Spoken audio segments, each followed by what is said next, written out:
Age of Overlord is going to be coming out next month, and before it releases, I want to cover all the cards that will be playable in Springans, just so you know what's coming, just so you know what to chase after. Let me tell you, this is going to be one of the best sets for this deck since probably Photon Hypernova.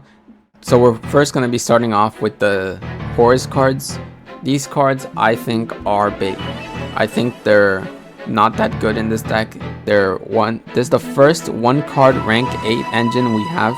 Technically 2.5 since you need a discard. So you just discard it, grab Sarcophagus, and then it replaces itself. You draw a card. So you don't need that any extra discards for Sarcophagus. You discard your extra card and then send this one. This is the one I chose. You can play any of them. I think this one's the second best one to play, so I just played that one. And I use special both. And now you make either Champion Sargass or Explorer, whichever you choose. Trust me, neither of them are better than the other. They are both equally as bad. So now you go into Champion, grab Tally, and now you can detach. And now look, you grab Kit. This is what you would normally do, and now you just don't get to summon anything. So if you know what happened here, Tally-Ho has to detach 1 or 3, and you have to summon that amount of monsters that you detached. Since we only have access to 2 names, Explorer and Kit, we can't summon 3, which means that you would have to summon 2 or 1, and at that point, summoning Explorer turn 1 is just not good. Summoning Kit without any machines is also not good. So you would need an additional machine to actually start your place, or if you grab Booty or Watch off Champion Sargass, you can continue playing that way, but I still don't think that's very good. The 1 card rank 4 engines are just better. They don't require any bricks, like the Spirit engine. It's like Sakitama, Aratama. They just don't require any bricks. They're hyper consistent. They just do everything this does except better. And making Merrymaker is just overall better turn 1, and even turn 2 you can make Zeus with Merrymaker. So it's not like Explorer is that much better than the Merrymaker. It is better going second. This engine is probably one of the better engines going second. I just don't think it's very good going first. And normal summoning a spirit monster already puts enough pressure on the opponent, since you could theoretically go into Baguska. They can't target it, they can't destroy it, and that just gives you a free Zeus to clear their board. Something that, you know, Explorer doesn't do. If they have any spot removal for it, it doesn't work. So you could play this, like I showed off here. If you look at my extra deck, Photon Lord, you can make him an under 5 summons to play around the Biru. It's on Monster Negate, one of the better rank 8s, but he's still not very good. You know, it's not better than Rafflesia, which is, you have more consistent access to it. The only thing I will say about this engine is that you can bounce back Sarcophagus, shuffle it back with Kit like the Adventure engine. You could shuffle back like Draco back, and then you can basically mitigate the downside of Kit, but that's not really a reason to play this engine. It doesn't really give you any more benefit than that. So now moving on from the Horus cards, we're going to go into another card that is also hyped up in this deck. I've seen a few people hype it up, and post Age of Overlord, it's not very good, I can tell you that much. It will get better in the future, trust me. This card will be insane, as it gives you access to 2 of the best engines Springans will ever see.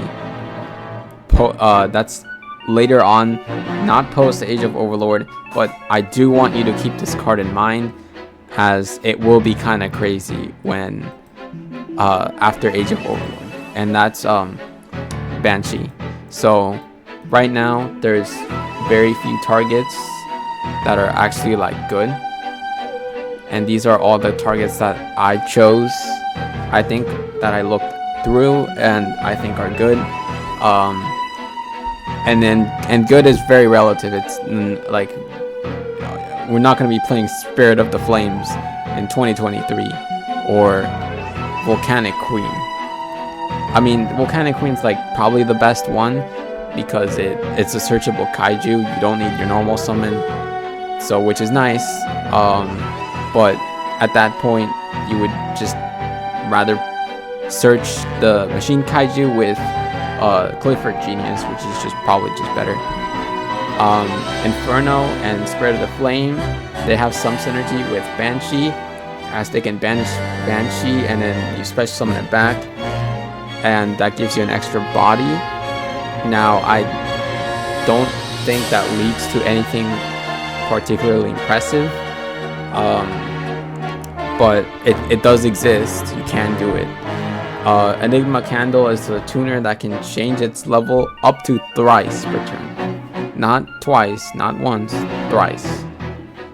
You know, the whole mare wording.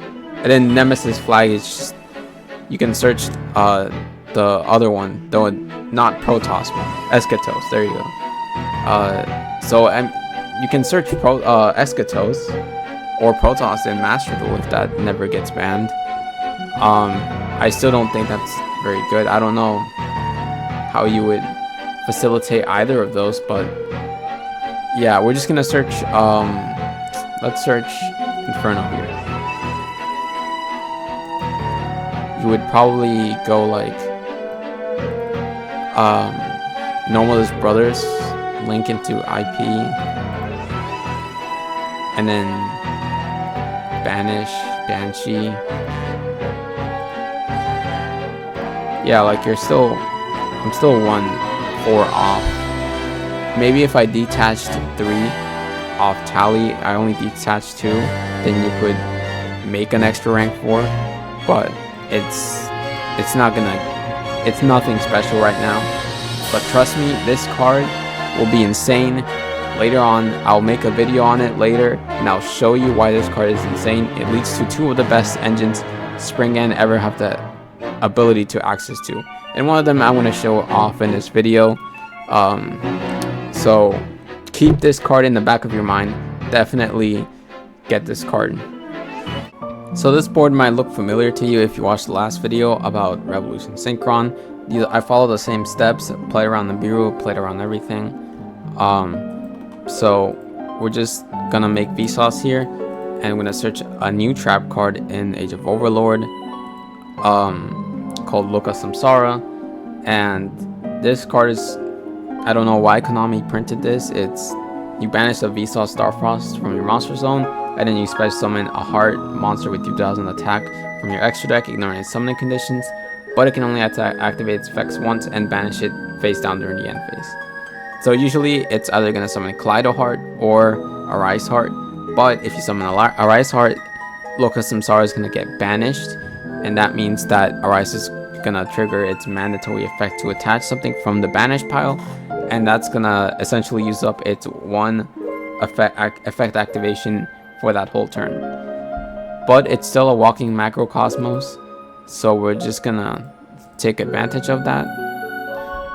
So if your opponent loses to macrocosmos, you can still, it's still like a very decent card. There's actually a way to keep it with forever. It's with a new card in the set called SP Little Knight. I think everyone knows about it at this point. It's been hyped up by everyone. And so what you do actually here is you summon a Rise Heart, and then you attach, and then your opponent does whatever, and summons their guy. You go IP, you go link into SP, you banish a card, and then say they activate another effect, then you go SP, banish both itself and our Ice Heart. And that way it's no longer affected by Loka Samsara. So now it comes back and then doesn't get banished. It's still not very good. You're giving up your SP banish and you're removing our Ice Heart from the field for your opponent. So I wouldn't recommend doing this, since usually one turn of Macrocosmos is enough to end their turn, and then that way you just kill them on the crackback with the rest of your board. So now, saving the best for last, I've saved this engine because it's splashable in pretty much every single build you can name. Time Thief, Math Mech, the Revolution Synchron. You just throw these 2 cards in the extra deck, and there's 1 card in the main deck, and now you just have yourself an extra like mini towers that once per turn can't be destroyed by battle or card effect. It non-targeting, non-destruction removal, and it goes up to 6,000 attack. So all you need is a rank 4 that can detach at least 1 material, and that's it. So now we just grab this Nibiru with Granite, and now we overlay into Armor Fortress. And now Armor Fortress is going to grab us the Armor Trap, and now all we do is pass turn. Now the reason why this works so well is because Sargass can detach a material from your Armor Fortress, which is going to allow us to quick effect Xyz summon on the opponent's turn into the Lancer, which basically non-target, non-destruction removal. So like I'm just gonna it's this one, yeah. So we just pop whatever, and now we can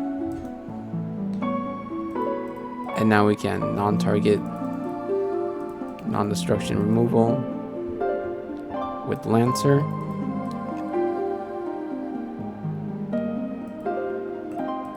We just steal their guy. I have to toggle on, and it'll go up to 6 stacks because it gains the attack of whatever Xyz you equip it with, and that's really insane because you can equip it with, say, Champion Sargass, and it'll go up even higher, and it'll beat over like any towers monster your opponent has. So like maybe say Ultimate Falcon, or just like any unaffected monster your opponent controls. You just beat over it, and then you just attack for game because it's a lot of damage. So those are all the cards I looked at post Age of Overlord. In terms of actual deck list and like what's the best, I think it's just going to be more of the same, except now you just throw in the armored cards and SP Little Knight. The armored cards aren't necessarily like a new variant by themselves. They're just thrown in every single variant, and now it just makes every single variant better. It doesn't necessarily like make any variant better than another. You can throw them in like Math Mech, Revolution Synchron, maybe like Time Thief, and they're just gonna work fine in each variant, and it's just improving Springans as a whole.